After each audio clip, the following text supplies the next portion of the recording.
Bismillahirrahmanirrahim. Assalamualaikum warahmatullahi wabarakatuh. Innal hamdalillah nahmaduhu wa nasta'inuhu wa nastaghfiruh wa na'udzu billahi min shururi anfusina wa min sayyiati a'malina. May yahdihillahu fala mudilla lahu wa may yudlil fala hadiya lahu. Asyhadu an la ilaha illallah wahdahu la syarika lah wa asyhadu anna Muhammadan abduhu wa rasuluhu la nabiyya ba'dah. Amma ba'du, fa inna asdaqal hadits kitabullah wa khairal hadi hadi Muhammadin sallallahu alaihi wasallam wa syarrul umuri muhdatsatuha. Sesungguhnya sebenar-benar ucapan adalah kitabullah dan sebaik-baik petunjuk adalah petunjuk baginda Rasul sallallahu alaihi wasallam. Wa syarrul umuri muhdatsatuha, dan seburuk-buruk perkara ialah yang diada-adakan, yakni dalam urusan agama. Wa kullu muhdatsatin bid'ah, dan setiap perkara yang diada-adakan dalam urusan agama itu adalah bid'ah. Wa kullu bid'atin dhalalah, setiap bid'ah itu adalah sesat. Wa kullu dhalalatin finnar, dan setiap kesesatan itu tempatnya di neraka. Saudaraku kaum muslimin dan muslimah rahimani wa rahimakumullah. Alhamdulillah, pada malam hari ini kita dipertemukan kembali oleh Allah dalam pertemuan yaitu taman dari taman-taman surga yang Allah SWT tempatkan di atas muka bumi ini. Sungguh ini adalah karunia yang besar yang tidak diberikan kepada setiap orang, yang tidak diberikan kepada yaitu tetapi hanya diberikan kepada hamba-hamba yang dipilih oleh Allah SWT. Maka agar lebih barokahnya pertemuan kita pada kali ini, mari kita siapkan jiwa kita, penglihatan kita dan pendengaran kita kepada salah satu hadis yang agung, hadis yang panjang yang diriwayatkan oleh Imam Muslim dalam nomor hadis yang ke-24 dari kitab Al-Arba'in Nawawi. Saudara kaum muslimin, kita akan memetik faedah atau beberapa faedah dari hadis ini. Saudara kaum muslimin, kita baca terlebih dahulu hadisnya, kemudian kita akan yaitu terjemahkan dan memetik beberapa faedah dalam pertemuan yang singkat ini. An Abi Dzarrin Al-Ghifari radhiyallahu anhu, dari sahabat Abu Dzar Al-Ghifari, semoga Allah SWT meridhoinya. Anin Nabi sallallahu alaihi wasallam, dari baginda Nabi kita Muhammad sallallahu alaihi wasallam, fima yarwihi ar-Rabbi azza wa jalla annahu qala, tentang apa yang diriwayatkan dari Tuhannya, yaitu Allah Subhanahu wa taala berfirman, ya ibadi inni haramtu zulma ala nafsi wa ja'altuhu bainakum muharraman fala tazalamu. Wahai hamba-hambaku, aku telah mengharamkan kezoliman atas diriku, dan aku jadikan kezoliman itu sebagai sesuatu yang diharamkan di antara kalian. Fala tazalamu, karena itu janganlah kalian saling menzolimi. Ya ibadi, wahai hamba-hambaku, kullukum dallun illa man hadaituhu fastahduni adikum. Semua kalian itu tersesat kecuali orang-orang yang aku beri petunjuk.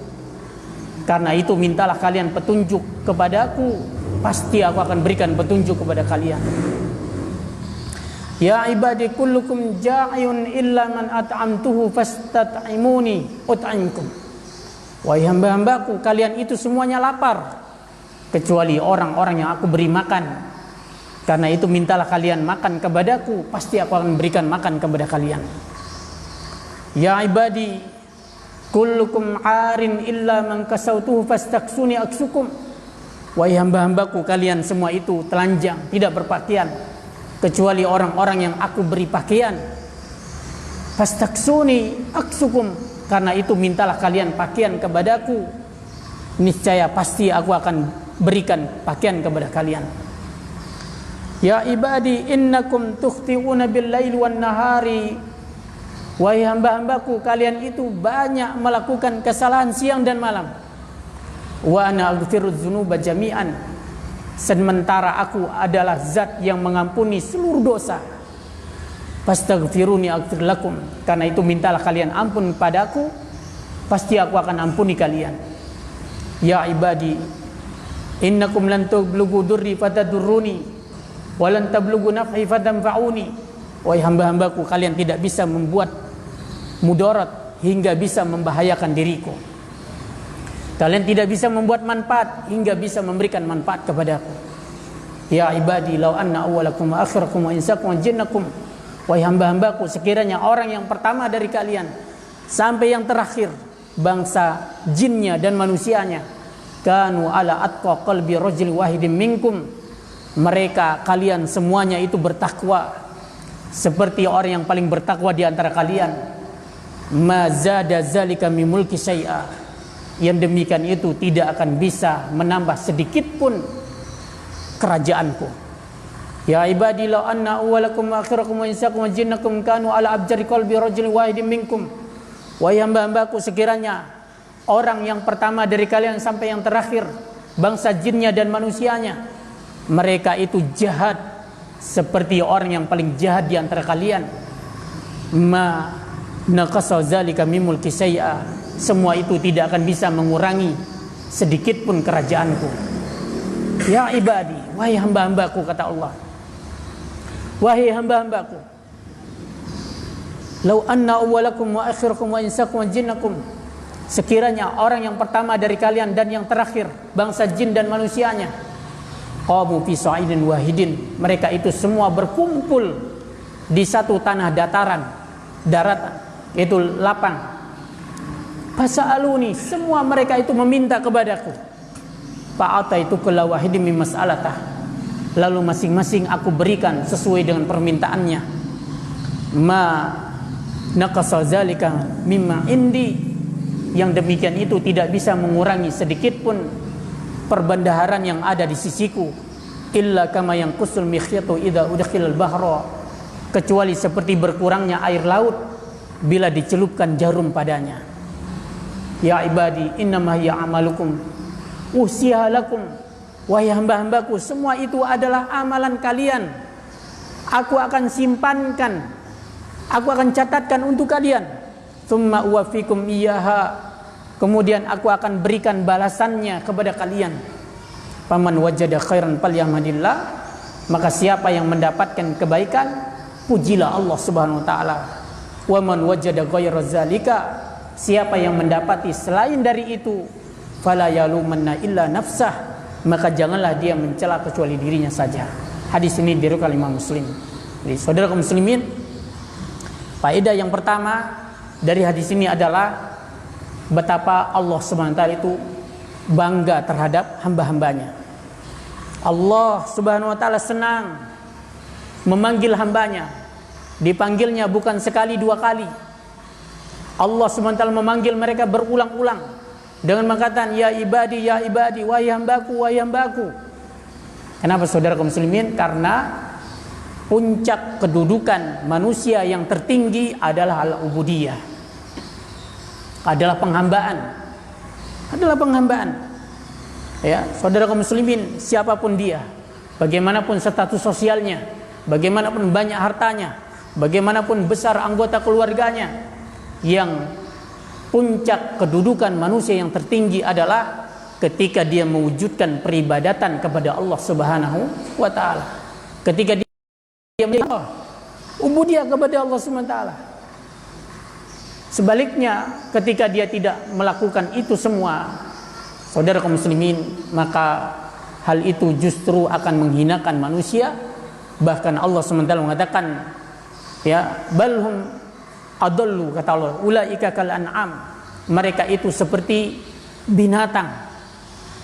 Ya, balhum adallu, bahkan mereka itu lebih sesat lagi dari binatang. Nah, jadi saudara kaum muslimin, Syekh Muhammad bin Shalih Al-Utsaimin rahimahullah, beliau mengatakan, wahai manusia, Anda bila disandarkan kepada Allah, Anda itu berstatus sebagai budak, Anda berstatus sebagai hamba.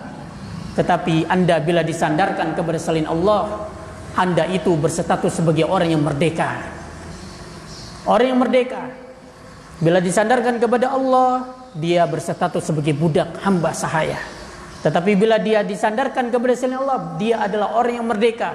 Kata beliau, alangkah bodoh orang yang dia tidak mau menjadi hamba Allah, dia tidak mau mengabdi kepada Allah, akhirnya dia terperangkap menjadi abdi setan dan hawa nafsu.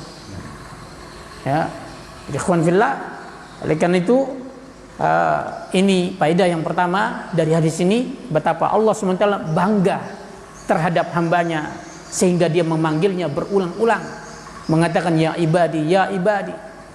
Saudara kaum muslimin, kemudian yang kedua, di sini Allah SWT menafikan dirinya dari sifat zolim. Ya, Allah Subhanahu wa taala menafikan dirinya dari sifat yang tidak layak dan tidak pantas. Dan kewajiban bagi kita juga sebagai orang yang mengaku beriman kepada Allah, maka iman yang benar itu menuntut agar kita menafikan dari Allah, meniadakan dari Allah hal-hal yang tidak pantas bagi Allah Subhanahu wa taala. Ya, maka di sini Allah katakan, inni haramtu zulma, aku haramkan kezoliman terhadap diriku. Allah Maha mampu melakukan apapun yang mau dia lakukan. Tetapi apa? Allah halangi dirinya berbuat zolim, menzolimi hamba-hambanya. Ya, perbuatan Allah itu berkutat antara karunia dan keadilan. Ya, kata Imam Abu Ja'far At-Tahawi, wa kulluhum yataqallabuna fi masyiatih baina fadli wa adlih. Semua mereka hamba-hamba Allah ini berkutat dalam kehendak Allah SWT antara karunia dan keadilan. Artinya apa? Kalau ada orang mendapatkan kebaikan, hidayah, ya, rizki dan lain sebagainya, itu semata-mata karunia dari Allah Subhanahu wa taala. Ya. Dan ketika seorang mendapatkan hukuman dari, ya, dosanya, maka itu semata-mata karena keadilan dari Allah SWT. Allah tidak akan pernah menghukum seseorang lantaran dosa yang tidak pernah dia lakukan. Allah SWT mengatakan, wa ma ana bizallamil lil abid, dan aku tidak akan pernah berbuat zalim kepada hamba-hambaku. Nah, jadi saudara kaum muslimin, wajiban kita menafikan dari Allah hal-hal yang tidak pantas bagi Allah Subhanahu wa taala. Salah satunya adalah kezoliman. Dan zolim yang paling besar itu adalah kesyirikan kepada Allah Subhanahu wa taala. Allah berfirman dalam surat Luqman, innasyirka la zulmun azim. Sesungguhnya kesyirikan adalah kezoliman yang paling besar. Ya, dan Imam Ibnu Qayyim mengatakan, asyirku bahrun la sahila lahu. Kesyirikan itu bagaikan lautan yang tidak bertepi. Qalla man yanju minhu, sedikit orang yang selamat darinya. Ya, jadi saudara kaum muslimin, makanya di antara ulama kita sebagai bentuk kasih sayangnya kepada umat Islam, yaitu menulis sebuah kitab yang berjudul Kitab Tauhid. Di situ beliau menyebutkan syirik dengan berbagai macam-macamnya. Kenapa? Karena kebodohan, suatu kesesatan, suatu keburukan, kalau kita tidak mengenalnya, kita pasti akan terjerumus dan terperosok ke dalamnya. Bagaimana kita mengaku diri kita selamat dari sesuatu sementara kita belum mengenal sesuatu itu sendiri. Jadi saudara kaum muslimin, ya, Allah SWT menafikan dari dirinya hal-hal yang tidak pantas. Ya, dan saudara kaum muslimin, Allah Subhanahu wa taala dalam hal menafikan, ya, itu metode Al-Qur'an menapikan atau mensucikan dari hal yang tidak pantas itu secara global. Ini metode Al-Quran, ini jalannya Al-Quran. Ya, demikian pula sunnah Nabi kita Muhammad SAW. Ya. Kemudian di dalam menetapkan sifat yang layak dan pantas bagi Allah, maka Allah SWT menetapkannya secara terperinci. Ya, secara terperinci. Contohnya, ya, dalam Al-Quran Allah mengatakan, laisa kamitslihi syai'un. Tidak ada sesuatu pun yang semisal dengan Allah SWT. Wa huwas samiul basir. Ya, di sini Allah menafikan, ya, membersihkan dari dirinya hal yang tidak pantas. Maka tidak ada segala sesuatu dari makhluk yang semisal dengan Allah SWT. Lalu Allah menetapkan sifat yang pantas bagi diri, wa huwas sami, dan dia maha mendengar. Apakah cukup sampai di situ? Diperinci lagi oleh Allah, al-basir, dan Allah maha melihat. Ya, jadi sekali lagi saudara kaum muslimin, metode Al-Quran, metode manhaj yang benar dalam yaitu nama dan sifat-sifat Allah dalam hal menafikan itu dengan cara global. Adapun menetapkan sifat yang pantas bagi Allah, maka Al-Quran dengan cara terperinci. Ya, seperti dalam surat Al-Hasr, wal khaliqul bari'ul musawwir lahul asmaul husna. Dialah pencipta, dialah yang mengadakan makhluk. Ya. Huwal awwal wal akhir wal zahir wal batil. Dialah yang awal, dialah yang akhir, dialah yang batin, dia adalah yang zahir. Diperinci oleh Allah SWT. Ya. Diperinci oleh Allah Subhanahu wa taala. Ya, maka berhati-hati dari jalan yang menyimpang dari metode Al-Quran. Mana jalan yang menyimpang dari metode Al-Quran? Mereka dalam menafikan dan meniadakan hal yang tidak pantas bagi Allah, mereka dengan cara terperinci. Tetapi dalam menetapkan apa yang pantas dan layak bagi Allah dengan cara global. Ya. Dan ini tidak benar di dalam menyanjung dan mensucikan Allah SWT. Apa kata dia? Ya, dalam menafikan dia rinci. Dia tidak di atas, tidak di bawah, tidak di depan, tidak di belakang, tidak di kanan, tidak di kiri, tidak bersambung, tidak terpisah. Ya. Diperinci. Padahal metode Al-Quran di dalam menafikan itu dengan cara global. Justru Al-Quran di dalam menetapkan sifat Allah dengan cara apa? Dengan cara terperinci. Seorang berkata kepada raja, wahai raja, ya, engkau bukan seperti tukang sampah, engkau bukan seperti tukang sabit rumput, engkau bukan seperti tukang lap sepatu, engkau bukan seperti tukang pembersih WC. Saudara kaum muslimin, tentu raja itu akan marah kepada orang. Seandainya dia globalkan penafian, wahai raja, engkau bukan seperti rakyatmu, engkau adalah orang yang terhormat, engkau adalah orang yang bijak, engkau adalah orang yang kuat, engkau adalah orang yang terpandang, engkau adalah orang yang memiliki kebijakan yang luar biasa. Pasti raja itu akan cinta dan membenarkan dia benar di dalam mensucikan raja tersebut.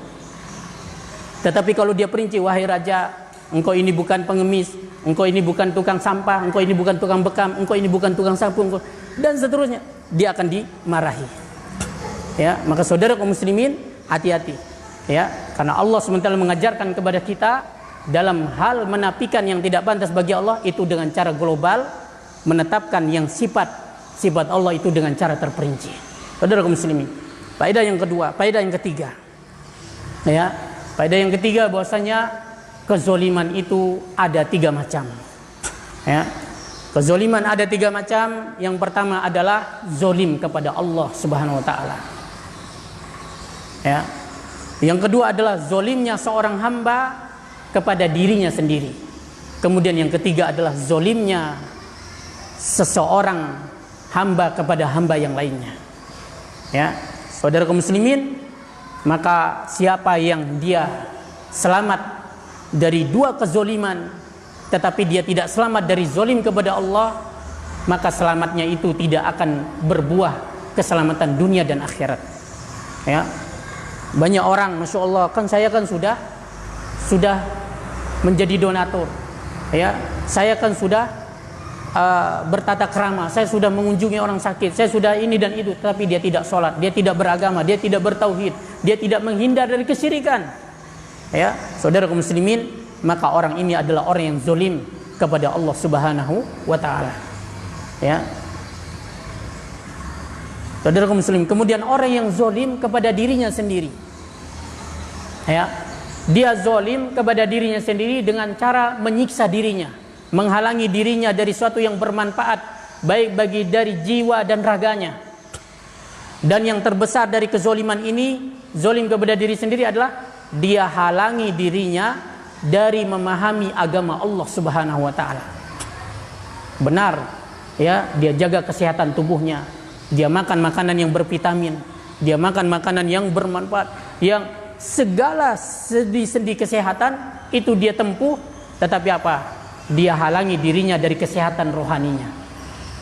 Ya, makanya ketika penghuni neraka di dalam neraka sa'ir mengatakan apa? Wa qalu law kunna nasma'u aw naqilu ma kunna fi ashabis sa'ir. Mereka berkata, sekiranya dahulu di dunia kami mau mendengar apa? Mendengar kebaikan, mendengar Al-Quran, mendengarkan hadis, mendengarkan ajaran jalan yang menuntun kepada jalan yang lurus. Law qalu law kunna nasma'u aw naqilu ma, kami mau mendengar atau kami mau pahami, ma kunna fi ashabis sa'ir, tentu hari ini kami tidak termasuk penghuni neraka yang menyala-nyala. Tentu hari ini kami tidak termasuk penghuni neraka sa'ir. Ya, oleh karena itu saudara kaum muslimin, zalimnya seseorang kepada dirinya ketika dia bakhil untuk mengenal mana yang hak dan mana yang batil dari agama Allah Subhanahu wa taala. Kemudian yang ketiga, seorang itu zalim kepada yaitu sesama hamba-hamba Allah Subhanahu wa taala. Nabi SAW pernah bertanya, atadruna manil muflis? Tahukah kalian siapa orang yang bangkrut? Para sahabat mengatakan orang yang bangkrut menurut kami adalah orang yang habis dinar dan dirhamnya dan tidak ada barang-barangnya. Kata Nabi SAW, orang yang bangkrut adalah orang yang datang pada hari kiamat dengan membawa pahala sholat, puasa, pahala zakat, tetapi dia telah menzalimi ini, dia telah memukul ini, ya, dia telah menumpahkan darah si fulan. Ya, saudara kaum muslimin, oleh karena itu diambil pahalanya, kemudian habis. Kalau sudah habis pahalanya sementara kezalimannya masih, maka dosa orang yang dia zalimi diambil kemudian dipikulkan kepada dirinya. Ya, makanya saudara kaum muslimin, para ulama salaf bertemu dengan saudara mereka sesama muslim, kalau dia itu lebih muda, apa kata dia? Orang ini lebih baik dari saya. Kenapa? Karena dia lebih sedikit berbuat dosa. Kalau dia melihat orang yang lebih tua, apa kata dia? Orang ini juga lebih baik dari saya. Kenapa? Karena dia lebih banyak, lebih dahulu berbuat taat kepada Allah SWT. Masya Allah. Ya. Oleh karena itu, ini dia di antara faedah yang ketiga atau yang keempat. Kemudian faedah yang berikutnya, ya, bahwasanya ya, karunia itu berupa hidayah, itu datangnya dari Allah Subhanahu wa taala. Al-haqqu min rabbikum, kata Allah Subhanahu wa taala. Kebenaran itu adalah datangnya dari Tuhan kalian. Ya. Apa yang datang dari Allah? Al-Quran dan Sunnah Rasulullah SAW.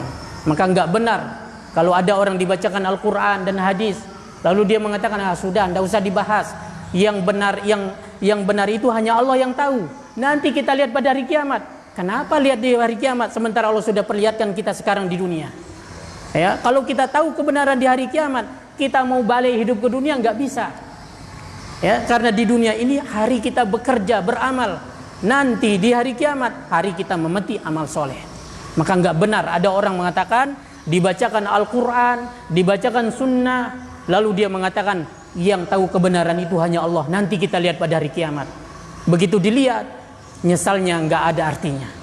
Ya, oleh karena itu saudara kaum muslimin, kata ulama, hidayah itu adalah harta manusia yang paling berharga di atas muka bumi ini.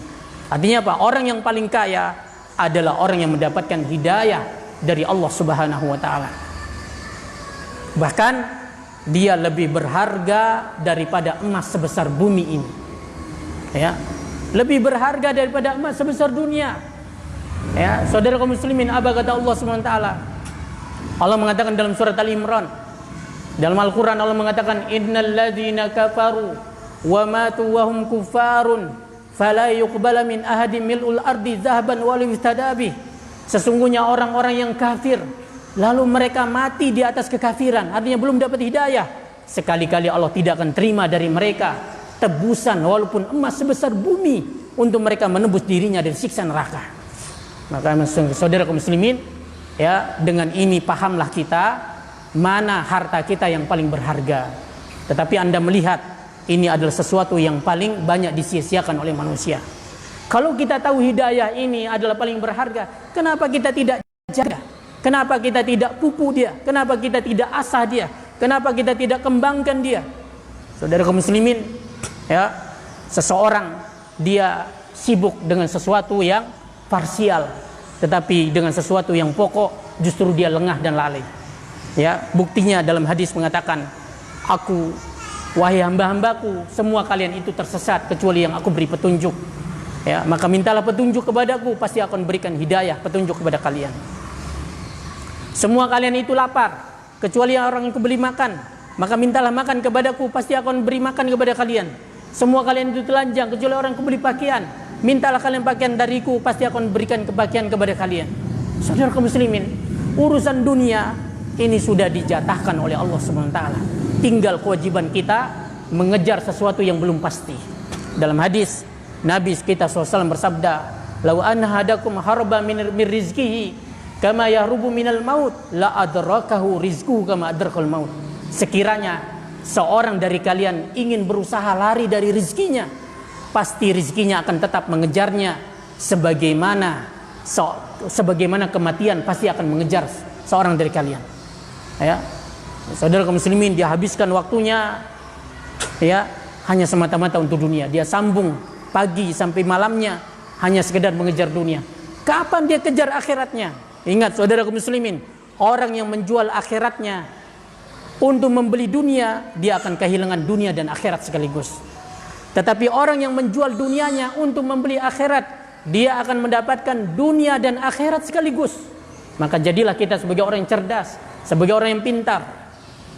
Ya, saudara kaum muslimin, sepanjang apapun kehidupan di dunia ini pasti akan berakhir dengan kematian. Ya, loh, kalau begini, kenapa kita tidak bersiap untuk kematian? Ya, saudara kaum muslimin, Ibnu Munkis dalam syairnya beliau berkata, "Ma'as samanin asaddafu fi jasadi." Ketika aku telah berusia 80 tahun, kelemahan telah menggerogoti tubuhku. Ya. Saat jadi, maka lemahnya tanganku dan lemahnya kakiku dan gemetarnya tanganku semakin memperburuk keadaanku. Faida katabtu fa khatti khatil mutarib. Ketika aku menulis, tulisanku adalah tulisan orang yang gemetar tangannya. Fa'ajib lidhafi yadi an hamliha qalaman. Sungguh aku terkejut ketika melihat tanganku sangat lemah mengambil pena. Mimba di hatmil kina fil lubbatil asadi. Padahal sebelumnya tangan ini pernah mencabut tombak dari hati seekor singa. Artinya apa, saudara kaum muslimin? Ya, orang ini dahulunya ketika masa mudanya dia kuat. Dari mana kita tahu dia kuat? Dia bisa mengalahkan singa dengan sendirinya dengan melawan tombak. Biasanya orang kalau berkelahi sama singa, dia dimakan, dihabisi sama singa. Tetapi orang ini begitu kuatnya, dia berhasil mengalahkan singa, menusuknya tepat di jantungnya, dicabut. Ya, apa kata dia? Aku terkejut melihat lemahnya tanganku mengambil pena, setelah sebelumnya tangan ini pernah mencabut tombak dari seekor singa. Fakul liman yatamanna tulal umri.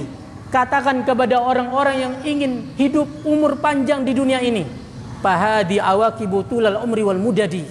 Inilah akibat orang yang berusia panjang umurnya di dunia ini.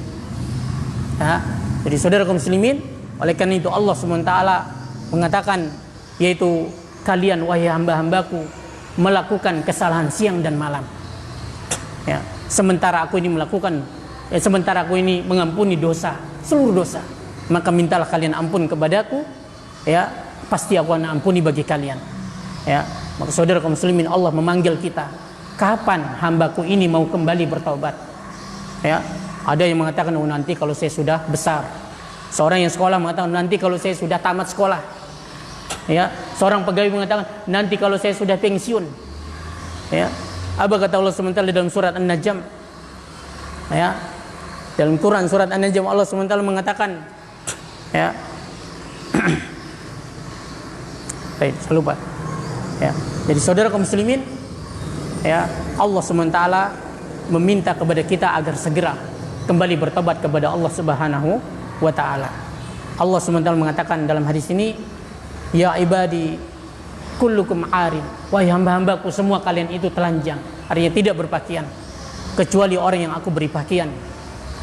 Maka mintalah kalian kepadaku pakaian, niscaya aku akan berikan pakaian kepada kalian. Dalam Al-Quran Allah mengatakan walibasut taqwa khair, dan pakaian ketakwaan itu adalah lebih baik. Ya, pakaian ketakwaan itu lebih bagus. Dan Nabi SAW berdoa kepada Allah. Nabi SAW mengatakan, Allahumma zayyinni bizinatil iman. Ya Allah, hiasilah diriku ini dengan perhiasan keimanan. Ya. Jadi betapapun orang yang bermaksiat itu memoles dirinya, ya, supaya menjadi orang yang tampil menarik, supaya menjadi orang yang disegani, tetap dia akan dihinakan oleh Allah SWT. Maka Allah mengatakan apa? Pakaian ketakwaan itu adalah lebih baik, lebih bagus. Ya. Seorang wanita pernah ditanya, ya, wanita tua tetapi berparas cantik luar biasa. Wanita ini ditanya, alat kosmetik yang manakah yang pernah engkau gunakan? Apa kata dia? Untuk lisanku aku gunakan kejujuran. Ya, untuk tanganku aku gunakan sedekah. Untuk kakiku aku gunakan untuk melangkah kepada kebenaran. Untuk hatiku aku selalu meniatkan kebaikan. Ya, untuk cita-citaku aku niatkan untuk membela agama Allah Subhanahu wa taala. Jadi saudara kaum muslimin, inilah yang menghiasi manusia baik laki-laki ataupun wanitanya. Ya, makanya kita jangan heran melihat seseorang yang mungkin dari sisi penampilan kayaknya enggak ketemu. Ya, tetapi kenapa dia justru bertahan? Allah lah yang menghiasi di dalam hati suaminya atau istrinya. Ya. Saudara kaum muslimin, jadi pakaian ketakwaan itu adalah lebih baik. Ya, artinya lebih baik, ini lebih barokah, lebih langgeng dan seterusnya. Karena itu antum lihat kehidupan sebagian selebritis. Apa sih kekurangan wajah mereka? Apa kekurangan harta mereka? Apa sih kekurangan kosmetik dan alat-alat mereka? Tapi apa? Sebagian mereka justru hidup itu dalam apa? Dalam ancaman perceraian, kehancuran rumah tangga, kawin cerai dan seterusnya. Saudara kaum muslimin, ya, maka yaitu pakaian ketakwaan itu adalah lebih baik. Allah SWT katakan, wahai hambaku semua kalian itu telanjang kecuali orang yang aku beri pakaian. Minta kalian kepadaku pakaian, pasti aku akan pakaikan kepada kalian. Apa kata Allah kepada Nabi Musa? Wa alqaitu alaika mahabbatan minni. Wahai Musa, aku campakkan kepada dirimu rasa cinta dari diriku. Sehingga waktu itu musim disembelihnya orang-orang Bani Israel. Ya, disembelih Bani Israel. Setiap yang lahir, ya, disembelih. Kecuali apa? Kecuali Nabi Musa. Dicampakkan rasa cinta dari Allah kepada diri Nabi. Setiap orang yang melihat Nabi Musa jatuh cinta, tidak tega untuk membunuhnya. Ya, sehingga ketika Asiyah binti Muzahim melihat Nabi Musa, Fir'aun ingin langsung membunuhnya, tetapi dia menghalangi suaminya. Ya, jangan, bisa jadi anak ini bermanfaat kelak bagi kita. Ternyata benar. Itulah sebab masuk surganya Asiyah binti Muzahim, istri Fir'aun, ke dalam surga. Ya, jadi saudara kaum muslimin, kemudian Allah SWT katakan, wahai hamba-hambaku, kalian tidak akan bisa berbuat mudarat kepadaku, dan kalian tidak akan bisa memberikan manfaat kepadaku. Ya, ini menunjukkan kemahakuasaan Allah Subhanahu wa taala. Kemudian Allah menegaskan kembali, sekiranya orang yang pertama dari kalian sampai yang terakhir, ya, mereka itu bertakwa seperti orang yang paling bertakwa dari kalian. Siapa yang paling bertakwa? Nabi kita Muhammad SAW. Seandainya seluruh manusia itu seperti Nabi Muhammad, itu tidak akan menambah sedikit pun kerajaan Allah SWT. Allah Maha Kaya, Allah tidak butuh kepada hambanya, tetapi hambalah yang butuh kepada Allah SWT. Maka salah kalau kita sudah banyak berbuat, berimpak, bersedekah, lalu kita merasa diri kita telah berbuat besar, berjasa besar di dalam Islam. Ya, Allah SWT menegur orang-orang yang seperti ini dalam Al-Quran surat Al-Hujurat. Yamunnuna 'alaika an aslamu. Mereka mengungkit jasa-jasa mereka karena mereka masuk Islam. Qul la tamunnu 'alayya islamakum. Katakanlah Muhammad, jangan kalian mengungkit jasa-jasa kalian kepadaku. Balillahu yamunnu 'alaikum an hadakum lil iman. Tetapi Allah lah yang telah berjasa kepada kalian, menunjukkan kalian ke jalan iman ini. Jadi saudara kaum muslimin, kalau ini kita pahami, kita yakini, kita resapi di dalam hati kita, sebesar apapun harta yang kita infakkan, itu tidak akan pernah menghambat kita untuk melaksanakannya. Ya. Dan tidak akan pernah membuat kita menyesal, karena kita yakin itu hanya akan kembali kepada diri kita, bahkan dikembalikan kepada Allah berkali-kali lipat ganda. Ya, saudara kaum muslimin, Allah SWT juga menegaskan, sekiranya orang yang pertama dari kalian dan yang terakhir, bangsa jin dan manusianya, mereka jahat seperti sejahat orang yang paling jahat di antara kalian. Siapa yang paling jahat? Iblis, laknatullah alaihi. Sekiranya semua mereka seperti itu, saudara kaum muslimin, itu tidak akan membahayakan sedikit pun kerajaan Allah SWT. Ya, ini menunjukkan apa ketaatan yang kita lakukan Allah tidak butuhkan, dan kemaksiatan yang kita lakukan Allah tidak pernah takut, tidak pernah gentar. Allah SWT tidak akan berkurang. Jadi saudara kaum muslimin, Allah menyuruh kita taat untuk kepentingan dan kemaslahatan kita sendiri. Ya, sehingga apa? Mudah bagi kita untuk taat. Melakukan ketaatan sebesar apapun itu tidak akan menyulitkan kita, bahkan menjadi bunga-bunga kebahagiaan di dalam hati kita. Ketika itu terluput dari kita, kita akan merasakan suatu kehilangan yang besar. Ya, sebagaimana Khalid bin Walid tentang jihad. Apa kata beliau? Ya, beliau mengatakan, satu malam yang gelap gulita, dingin dan berhujan salju, yang pada pagi hari besoknya aku akan bertemu dengan musuh, berhadapan-hadapan dengan musuh. Sungguh malam itu lebih aku cintai daripada satu malam di mana aku bersama seorang pengantin yang aku sukai. Masya Allah. Saudara kaum muslimin, seorang menikah jadi pengantin baru, luar biasa gembiranya. Ternyata apa? Para sahabat Nabi, karena kekuatan iman mereka, yakinnya mereka, ketaatan yang mereka lakukan itu kembali kepada diri mereka sendiri. Saudara kaum muslimin, ternyata lebih indah bagi mereka daripada malam pengantin. Ya, oleh karena itu saudara kaum muslimin, ketika kita terus mengkaji agama ini, maka akan semakin menjadikan kita sebagai hamba Allah SWT yang sejati. Sehingga inilah yang akan mengantarkan kita kepada husnul khotimah, itu akhir kehidupan yang baik. Maka Allah SWT katakan, wahai hamba-hambaku, ya, sekiranya orang yang pertama dari kalian sampai yang terakhir, bangsa jin dan manusianya, mereka semua berdiri di satu tempat, masing-masing meminta kepadaku, ya, aku akan berikan setiap peminta sesuai dengan permintaannya. Apa yang diminta oleh manusia? Ada yang minta kesehatan, ada yang minta harta, ada yang minta jabatan, ada yang minta suami, ada yang minta istri, ada yang minta anak, ada yang minta, dan seterusnya akan diberikan oleh Allah Subhanahu wa taala.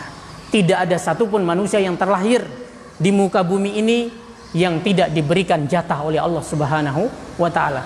Karena itu apa? Kita disuruh meminta oleh Nabi. Kalau kita minta, jangan berat-berat meminta.